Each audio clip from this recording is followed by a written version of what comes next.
Glam dolls, I'm here today to share with you all this eye look I created that only cost me $3 from my local drugstore. I'm talking about LA Colors Cosmetics Brown Tweed palette, which looks like this right here. This palette is what was used to help to create the eye look in which you are seeing. So if you're interested in knowing more about this palette and how I use it to achieve this look, then keep watching the video.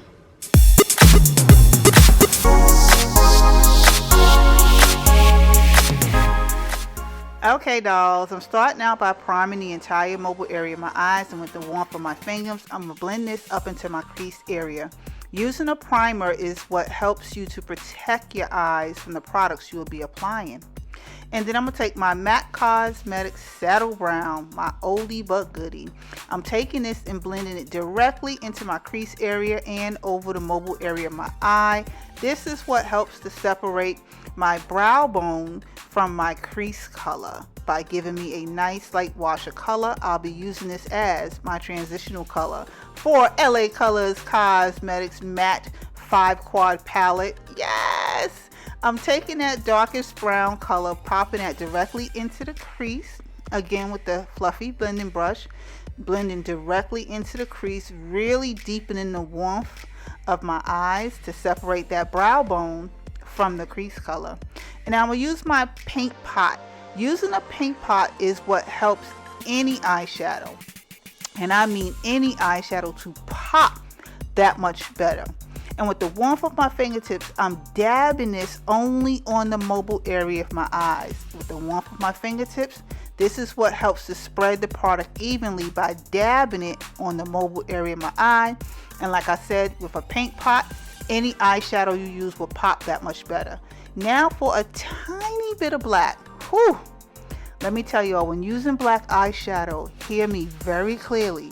A little bit goes a long way. You can always build on it, but you can't take away from it. So honey, please be careful when using black eyeshadow. A tiny bit, focusing in there on my outer V to help to create definition and shape of my eyes. Back into the palette, and I'm going to take these two lighter beige colors, and look at that. See what I mean by using a paint pot? The use of the paint pot helped to really make these eyeshadows stand out and pop that much better. I'm patting it on the mobile area of the eyelid. I'm not blending, I'm just patting this on the mobile area of the eye with a flat shader brush, and the use of that paint pot really is what's helping to make this eyeshadow stand out that much better. Back into the eyeshadow palette, the lightest color.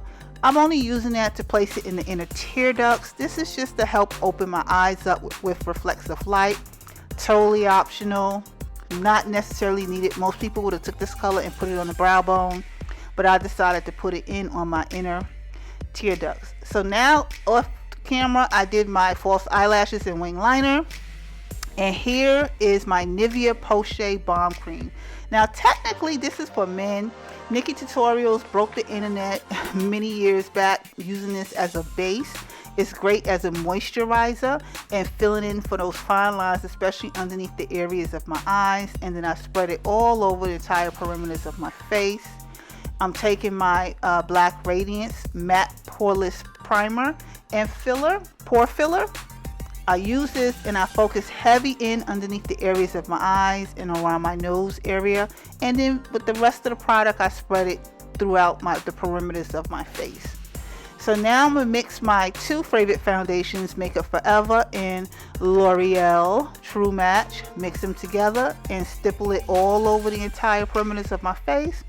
Once I do that, here is where I begin blending some more, and I keep blending until I get the perfect coverage. Now I'm highlighting underneath the areas of my eyes. This is some highlighter that I'll be adding into my own personal cosmetic collection, which will be available on my website very shortly. I'm letting it build up to get tacky, and while I do that, I'm going to add in my contour. I'm not much of a contourer, so a tiny bit will go a long way for me. And look how that concealer blends itself out effortlessly. I like using it to blend out underneath the areas of my eyes and around the perimeters of my face with a beauty blender. Adding in my cheek highlighter. This is by LA Colors Cosmetics. It's a liquid highlighter, and with the front end of the beauty blender, I'm just going to blend that in and give it a light go. Here's some blush. I'm not much of a blush wearer. Tiny bit goes a long way. And to conclude this video, I'm using my face setting spray to finish off the look, and voila. What do you dolls think? I like it. It came out better than I anticipated to say. It only cost me $3. On that note, dolls, this have officially concluded the video. The lighting was fluctuating throughout this video, and I apologize about that. I'm recording in natural daylight, and Mother Nature was moving the sun and the clouds around, and when you record in natural daylight, there's literally no control over which way the clouds or sun is going to go. But I knew I really wanted to share this palette with you all that's available in your local drugstores. It is certainly worth you adding into your makeup arsenal. So make sure you check the description box below for details of everything that I've used, along with this lipstick that is available. Seriously, this just concluded the video. Thank you all for taking the time to watch this video, and I will see you all in another video again shortly. Later, dolls.